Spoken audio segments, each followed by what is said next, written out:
오늘 정치권 이슈들 짚어보겠습니다. 김관옥 계명대 교수, 이종근 시사평론가 두 분 직접 모시고 얘기 나눠보겠습니다. 안녕하십니까? 네, 안녕하세요. 네, 안녕하십니까?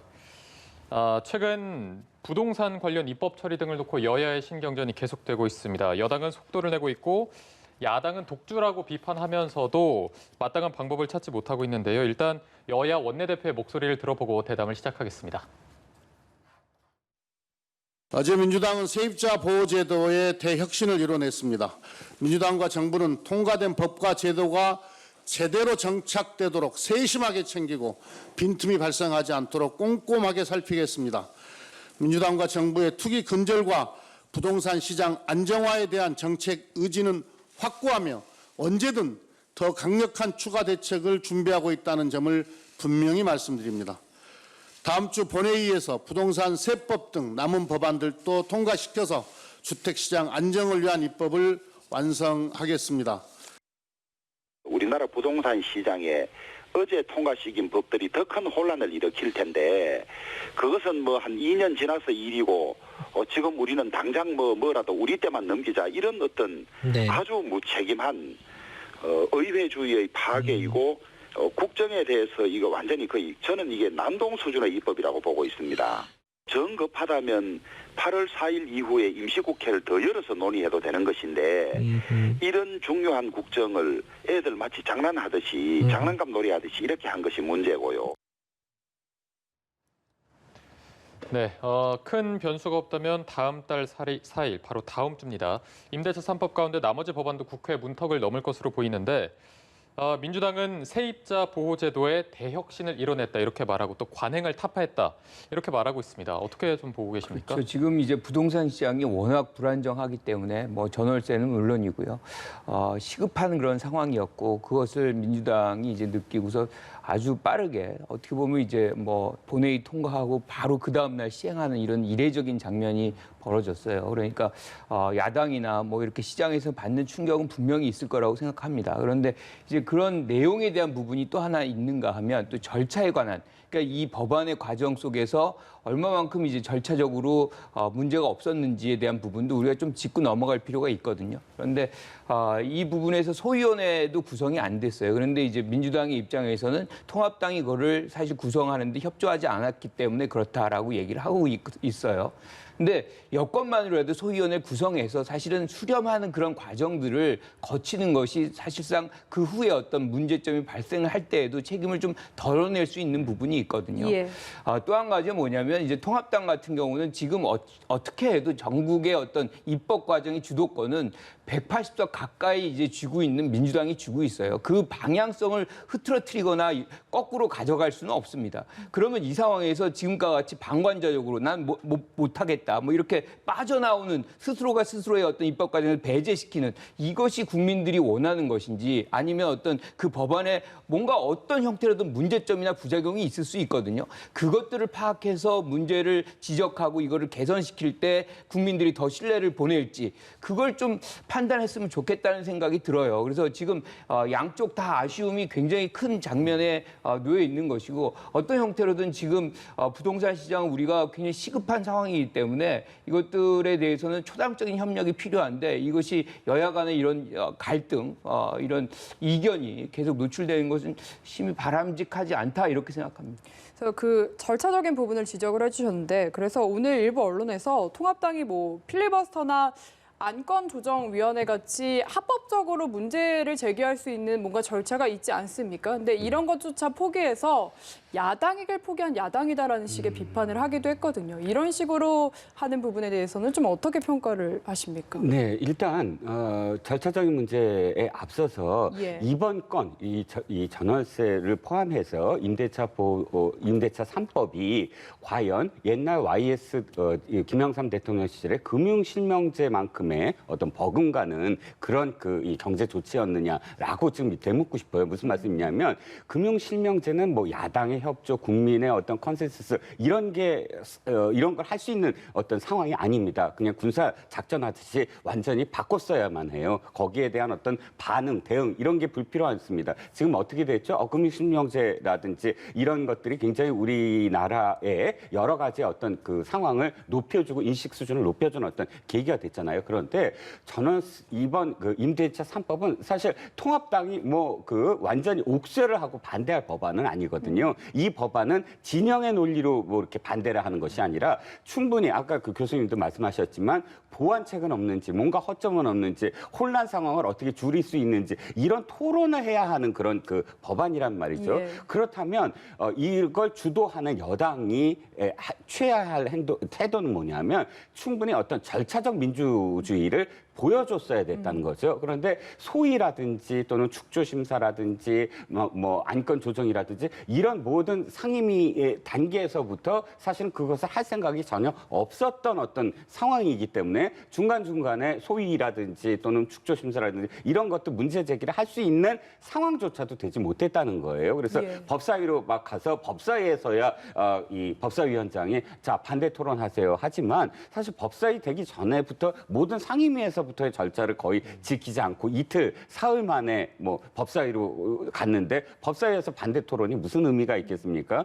이런 어떤 과정들이었고요. 물론 야당도 비판의 대목이 전혀 없는 건 아니에요. 연건님 말씀하셨듯이 좀 더 치열하게 모든 순간순간들의 무엇을 요구하는 어떤 장면들 하지만 또 그렇게 비판을 하기에는 이 너무나 급하게 이것을 하려고 했던 여당의 의도가 너무나 보였다는 것. 그럼 필리버스터도 마찬가지입니다. 지금의 이 의석을 갖고 필리버스터를 한다고 하더라도 그것을 다시 뒤집어서 못하게 하는 정도의 의석수는 돼요. 제적의원 5분의 3이 반대할 수 있습니다. 지금 현재는. 그래서 이것을 필리버스터를 실제로 할 수 있는 그런 지금 의석수가 아니에요. 예. 그러다 보면 물론 무기력합니다. 굉장히 무기력하고 아무것도 못하는 것 같지만 사실 야당이 무슨 센 발언만 하면 그것이 회자가 되고 언론의 막말이라고 회자가 되지만 야당이 지금 대안을 내놓고 정책을 얘기하면 그거 전혀 기사화되지 않거든요. 이미 부동산 정책은 이런 대안이 있습니다라고 지난주 또 지지난주 계속 발표를 하고 있고 홈페이지에 들어가 보면은 이러이러한 대안 이거보다는 시장을 이렇게 경직되게 만들어서 안 된다라는 그런 어떤 그 철학부터 담겨져 있거든요. 근데 저도 사실은 야당의 책임이 있습니다. 좀 더 이 능동적인 어떤 그런 대책이 필요하다. 이런 점에서는 비판을 해야 되지만 어느 쪽을 더 비판해야 되느냐의 경중은 또 따져봐야 된다는 겁니다. 네. 지금 뭐 야당 입장, 통합당 입장에서는 좀 이러지도 저러지도 못하는 상황인 것 같고요. 아까 말씀해 주셨지만 여당도 뭐 소위를 구성하면서 논의하는 모습을 보여줬어야 앞으로 좀 책임을 덜 수 있다 이렇게 말씀해 주셨는데 그렇다면 앞으로 좀 계속해서 이런 속도전을 내는 모습을 보일지 아니면 협치나 논의하는 모습을 보일지 어떻게 예상하십니까? 저는 이제 지도부가 8월 달에 이제 바뀌게 되면 민주당의 지도부가 바뀌게 되면 지금 이낙연 후보 같은 경우도 뭐 인터뷰 내용으로 보면 협치를 하겠다 뭐 이걸 지금 강조하고 있어요. 그래서 리더십이 일정 부분 좀 변하고 야당과의 어떤 협력 관계 이걸 구축하려는 노력은 분명히 나타날 거라고 봅니다. 그런데 지금 여러 가지 놓여 있는 부분들이 입법에 지금 앞에 놓여 있는 부분들이 굉장히 많아요. 그런데 야당이 협조를 안 한다 그래가지고 그거를 계속해서 늦추거나 그럴 가능성은 별로 없다고 생각합니다. 예. 계속해서 이제 이 부분에 대해서는 진도를 낼 것 같고 야당은 이런 장면에서 그러면 어떻게 해야 되느냐. 저는 과거에 지난 20대 국회 때 장외투쟁하면서 나타났던 부분들이 국민들이 굉장히 사실 신뢰를 거둬들였어요. 그러니까 국회 내에서 해야 될 일을 왜 바깥으로 나와서 문제 해결 아무것도 안 됐잖아요. 그런데 이번에 또 장외투쟁한다 그러면 그것 또한 이제 일종의 이제 그런 비슷한 효과가 발생할 수 있다는 그런 부분이 있기 때문에 통합당도 나가기도 굉장히 어려울 거란 말이에요. 네네. 그렇다 그러면 여기서 원내에서 어떻게 할 것인가를 전략을 좀 구체적으로 짤 필요가 있다는 거죠. 그래서 실질적으로 여당이 뭔가가 어느 부분이 취약하고 특히나 우리가 이제 국회에서 가장 중요한 권한 중에 하나가 이제 뭐 입법을 하는 의결권도 있지만 심의권이라는 게 있거든요. 법안 심의권이라는 게 굉장히 중요한데 이 부분을 여당이 지금 사실상 충족을 못 시켰다고 얘기할 수 있어요. 그러니까 이런 부분에서 야당이 적극적으로 참여해서 이런 공간을 좀 활용하고 그것에서 국민들에게 신뢰를 쌓는 그런 어떤 과정을 좀 만들어내는 그러니까 과거같이 그냥 나는 여기에 이 여당이 지금 주도하는 입법에 난 관여 안 할 거야. 내가 거기다가 올려줘서 그냥 괜히 들러리 서기 싫어. 이런 것보다는 이제는 어차피 180석에 가까운 의석수가 있어요. 그렇다 그러면 여기서 야당이 할 수 있는 것이 뭔지를 구체적으로 좀 아주 정치한 어떤 전략을 좀 만들어내서 의원 활동을 입법 활동을 좀 했으면 좋겠다 이런 생각합니다. 네, 여도 야도 조금은 변화된 모습을 보여줘야 한다는 말씀이신데 지금 하실 말씀 있으신 것 같은데요. 교수님 말씀 전적으로 전 동감을 하고요. 그런데 야당이 무엇인가를 하려고 한다면 최소한의 룸을 만들어줘야 된다. 이해찬 대표가 주장하는 게 이거예요. 지금부터는 내용이 아니라 속도다. 속도라는 걸 아예 표현을 했어요. 야당한테 속도라고 아예 이야기하면서 자신들의 의원들을 지금 속도전을 내라고 다독이는데 야당이 무엇을 할 수 있느냐는 거죠. 그러니까 교수님 말씀 전적으로 공감하고 야당이 무엇인가를 해야만 하고 전략을 바꿔야 되는데 그러기 위해선 어찌됐든 주도권을 갖고 있는 18개 상을 독식을 하고 있고 법사위원장을 갖고 있고 지금 180석 가까운 의석을 갖고 있는 여당이 속도전이라는 그런 가치관을 바꾸고 절차적 민주주의는 결과가 아니라 사실 과정이거든요. 과정의 절차를 다 겪어야 그것이 민주주의라고 이야기하는 건데 그런 과정들을 다 안 해갖고 결과만 내는 속도전을 이렇게 펼쳐야 된다라고 독려하는 여당 대표의 인식부터 바뀌어야 야당이 무엇인가를 할 수 있다라고 생각을 합니다. 네, 알겠습니다. 청와대 비서관급 이상 참모진 중 8명이 다주택을 현재 처분하고 있다는 상황이었는데요. 지금 매매 계약서를 좀 내라고 권고했다고는 하는데 지금 상황 좀 저희가 어떻게 봐야 될까요? 그러니까 권고라고 얘기하기는 좀 어렵죠. 이 정도 되면 거의 반드시 해야 되는 그런 내용의 것으로 우리가 이해를 할 수 있을 것 같아요. 그런데 지금 다주택자에 대해서 어떻게 보면 징벌적인 어떤 정책들을 가져가잖아요. 지금의 시장이 공급이 현격하게 부족해서 만들어지는 부분이 아니거든요. 이 지금의 부동산 시장의 어떤 불안정성은 소수가 아주 다수의 어떤 주택들을 소유하면서 발생하는 그런 원인들이 있기 때문에 다주택자들이 사실상 팔아주면 이 문제가 상당 부분 해소되는 부분이 있어요. 그런데 청와대 고위 공직자들이 사실상 이런 정책과 반하는 어떤 행위를 하는 것을 유지한다 그러면 시장에다가 얘기가 안 먹히는 거죠. 그래서 이거는 당연히 이제 청와대 고위 공직자들은 일가구 1주택만 유지하는 것이 맞는 것이고요. 여기서 그칠 것이 아니고 사실은 행정부 전체적으로 고위 공직자들은 여기에 해당이 된다고 봐요. 그래서 지금 장차관 다주택자 22명에서도 한 18명이 이것을 처분한다 이렇게 얘기가 나오고 있는데 여기서도 그치면 안 된다고 생각합니다. 입법을 담당하고 있는 국회에서도 사실 이걸 어떻게 강제를 하겠어요. 하지만 이제 지금 상당수의 어떤 의원들이 지금 다주택자로 지금 지목이 되어 있거든요. 의회도 실질적으로 이 부분에 동참을 하는 것도 전 바람직하다 이렇게 생각합니다.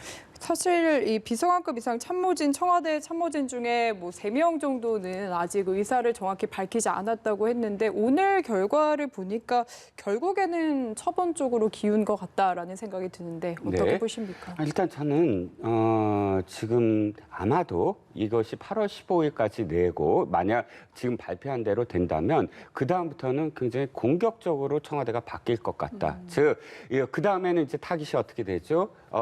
이 통합당, 야당 우리는 이렇게 했는데 아직도 통합당에는 수십 명이 23명인가요? 수치를 정확하게 지금 기억이 안 나는데 어쨌든 그런 십수 명이 다주택자다 이렇게 이야기가 나올 것 같고 그 다음에는 이제 국민들로 넘어갈 겁니다. 봐라 청와대는 다 이렇게 했다 이렇게 하면서 거의 그 주택을 2채 이상 가진 사람들이 무엇인가 내놔야만 되는 어떤 분위기를 만들기 위한 하나의 어떤 그 전초전 같은데 상당히 우려스럽습니다. 굉장히 우려스러운 게 과연 이분들 때문에 그러니까 청와대에 계신 분들 다 포함해서 2주택자 이상의 주택을 가졌다고 해서 이분들 때문에 지금 부동산 특히 아파트 가격이 올랐느냐에 대해서는 저는 이견이 좀 있고요. 그 다음에 그렇다면 주택을 하나 갖고 있고 상가를 가진 사람들은 그러면 괜찮은 건가요? 또 하나, 그러면 주택을 하나 갖고 있고 땅을 많이 갖고 계신 분들은 괜찮은 건가요? 이렇게 점점 확산될 거라는 것. 그러니까 우리가 재화를 갖고 있는데 이것이 현금이나 주식이나 다른 것이 아니라 부동산으로서 재화를 가진 것은 무조건 우리나라에서는 죄악이다. 이렇게까지 저는 비화될 가능성이 충분히 있다고 보거든요. 그러니까 헌법에서 어쨌든 보장된 사유재산이라는 것, 사유재산을 보호해야 된다는 것에 대한 이 규절 자체에 명문화된 그런 이 선언적 의미가 이제 퇴색될 것이다. 과연 그렇게 해서 부동산 시장이 잡힐 것이냐라는 생각입니다. 공급에 대한 문제도 이거예요. 물론 공급이 전체적으로는 전국적으로는 많습니다. 하지만 정말로 사람들이 욕망하는 것, 욕구하는 것을 그냥 꺾어버릴까요? 진짜 갖고 싶고 진짜 가고 싶은 곳에 내가 하나의 어떤 주택을 가지겠다라는 그런 욕망이 분명히 존재하는데 그런 욕망을 채워주는 것이 사실은 공급의 우선적인 어떤 그 해결책이거든요. 원하지 않는 곳에 주택을 만들어 놓고 거기 아파트를 했는데 이만큼 공급했으니까 그 아파트 공급은 충분하다라고 얘기한다면 사람들이 과연 그렇게 할까요? 그러니까 한 말씀만 더 드리면 지금 행정수도 이전을 하면 마치 부동산이 잡히는 것처럼 이야기하는데 행정수도 이전이 거의 뭐 국회하고 청와대만 안 갔지 많은 부처들이 전부 다 지금 전국적으로 흩어져 있습니다. 그런데 서울 부동산 가격이 지금 잡혔나요? 안 그렇거든요. 그러니까 지금 문제의 진단을 징벌적으로 하면서 이 문제를 해결하려고 하는 인식부터가 지금 잘못됐다라는 생각입니다. 알겠습니다. 자, 이런 건데 근데 민주당 소병훈 의원의 발언이 또 논란이 되고 있습니다. 시세 차익을 남기려는 사람들은 범죄자로 다스려야 한다고 본다라고 발언을 했는데 여기에 대해서 해명을 하긴 했습니다. 다주택자는 범죄인이라는 말은 한마디도 하지 않았다. 차익을 남기려는 사람을 겨냥한 것이다라고 해명했고 또 1주택 1상가 논란도 해명을 했는데 여론이 이거를 받아들이는지는 좀 의문이거든요. 소병훈 의원이 지금 부동산 전문가인지 조금 묻고 싶어요. 지금 검찰 출신 아닙니까? 그러니까 분야가 이렇게 좀 다른 분야에 이렇게 뭔가를 얘기를 할 때에는 여러 가지 반향이 나온다는 걸 좀 인식하고 좀 굉장히 신중하게 좀 접근했으면 좋겠다는 생각을 안 할 수가 없습니다. 차익을 남기는 게 자본주의 사회에서 뭐가 문제입니까? 예. 그리고 다주택을 하고 있는 것이 법적으로 불법인가요? 그건 아닙니다. 다주택이 만들어 놓는 어떤 그 일종의 이제 공급의 부족 현상 그리고 가격의 상승 이런 문제들이 지금 우리가 해결해야 되는 문제이기 때문에 지금 이런 것이지 어떻게 보면 과거 우리가 이제 97년에 IMF 때 같은 경우는 집 사라 그랬어요. 모든 걸 막 낮춰줬습니다. 그래서 상황 따라 이렇게 변동되는 부분이 있거든요. 그런데 지금 다주택자를 이렇게 범죄자 취급하는 그런 어떤 멘트, 그런 어떤 뉘앙스가 이렇게 나온다는 것 자체가 정책 부담을 지금 민주당에게 만들어주는 부분이 있을 수 있다라는 생각을 하거든요. 그래서 좀 신중했으면 좋겠다는 생각이 들고요. 어쨌든 지금은 우리가 다주택자들을 좀 이제 지향하는, 그러니까 좀 유도하는 정책들을 하잖아요. 그렇게 좀 많이 팔게. 그런 방향으로 해야지 지금 뭐 고위공직자들은 그렇게 얘기할 수 있어요. 팔아라 뭐 이렇게 좀 권유도 하고 또 압박도 하고 할 수 있지만 국민들에게는 그렇게 못합니다. 왜냐하면 세금 내면 되는 거 아닙니까? 그래서 이러한 부분들을 우리가 문화해서는 안 된다. 그래가지고 이 부분 사람들에 대한 어떤 문제점들을 부각시켜가지고 이렇게 또 균열이 나고 갈등이 생기고 분열이 되는 이런 장면들은 정치 안정을 이제 추구해야 되는 정치권의 어떤 이 해야 되는 일과는 또 배치되는 부분이다 이렇게 생각을 합니다. 네, 다음 이야기로 넘어가 보겠습니다. 어제 이낙연 의원과 이재명 경기도지사가 만났습니다. 이야기하기로는 김부겸 전 의원과도 회동을 했고 그냥 자연스러운 만남일 뿐이다라고 말은 하지만 이게 워낙 차기 대선 주자 1위, 2위의 만남이다 보니까 엄청나게 주목을 했거든요. 어떻게 보셨나요? 네, 그렇습니다. 사실 언론에서는 굉장히 화기애애했다 이런 표현이 있는데 물밑에서는 엄청난 신경전이 있었지 않았을까 싶어요. 왜냐하면 말 한마디가 사실은 앞으로도 일관되게 대선 주자로서 만약 레이스를 하게 된다면 그 말이 그대로 씨가 돼서 나중에 TV 토론에서도 쓰일 겁니다. 그때 만나셨을 때 이렇게 말씀하셨잖아요. 이런 부분들은 앞으로 한 2년 동안 계속 이 일관된 어떤 그 모습을 보여야 되고 또 표현도 상당히 고려해야 되고 이런 것들을 신경 써야 되거든요. 더군다나 앞으로 TV 토론에서 두 분 다 나온다는 거 가정하면 이렇게 맞상대를 하는 정말 치열하게 경선이야말로 본선보다 더 치열하다고 정치권에서는 다 이야기하잖아요. 그런 상대 두 분이 만났습니다. 그렇기 때문에 상당히 말 한마디 또 그 안에 행간에 숨은 의미는 없는지 이렇게 기자들이 지켜봤을 거고요. 사실상 서로 주고받을 게 있으니까 만나지 않겠습니까? 왜냐하면 두 분 다 당권에 도전했다 그런다면 사실 이렇게 쉽게 만나지 못할 거예요. 한 분은 그렇죠. 옆에서 지켜보면서 무엇인가를 줄 수 있는 여유를 갖고 있고 한 분은 당권에서 나왔는데 이분이 나한테 무언가를 주지 않더라도 딴 분한테 주면 안 되잖아요. 예. 그렇죠? 이런 어떤 굉장히 뭐랄까요? 치열한 그런 신경전이 충분히 배어 있는 그런 장면이었다고 봅니다. 네. 자, 그리고 민주당 당대표와 관련해서 오늘 부울경 지역, 부산, 울산, 경남 지역에서 TV 토론회가 열리는데 여기서 동남권 신공항에 대한 얘기도 나올 수 있고 혹은 부산시장 공천에 대한 얘기가 나올 수도 있는데 지금 각 후보의 흐름이랄까요? 판세 어떻게 분석하고 계십니까? 그러니까 지금 3파전이라고 봐야 되겠죠. 지금 이낙연 후보 같은 경우는 이제 총리 경험이 있기 때문에 대통령의 어떤 국정 철학을 좀 이어가는 그런 것들을 강조해서 친문 어떻게 해도 지금 이 대의원이 45% 그리고 당원 기간 당원이 40%이기 때문에 여기를 어떻게 잡느냐 누가 잡느냐가 문제죠. 그런데 이 다수를 사실 친문이 구성을 하고 있기 때문에 친문에게 어필하는 그런 이 전략들을 쓸 수밖에 없는 것이고 그런 측면에서 이낙연 후보 같은 경우 이제 그런 부분 국정 경험, 총리의 경험 뭐 이런 것들을 강조하겠죠.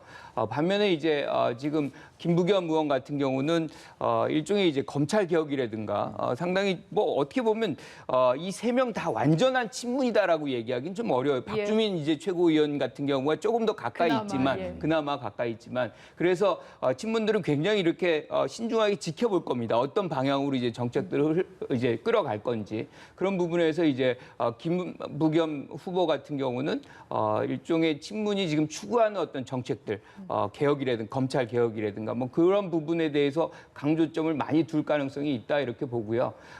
이 박주민 최고 같은 경우는 좀 뒤늦게 뛰어들었잖아요. 반면에 이제 또 굉장히 신선한 측면도 있고 개혁성의 어떤 강조하는 그런 측면도 있기 때문에 그런 자신들의 어떤 강조점 그리고 장점들을 좀 부각시키는 그런 얘기들을 이번에 TV 토론에서 할 것 같다 뭐 이렇게 예상합니다. 네, 알겠습니다. 저희가 오늘 말씀은 여기까지 듣도록 하겠습니다. 지금까지 김관욱 계명대 교수, 이종근 시사평론가 두 분과 함께 얘기 나눠봤습니다. 고맙습니다. 감사합니다. 감사합니다.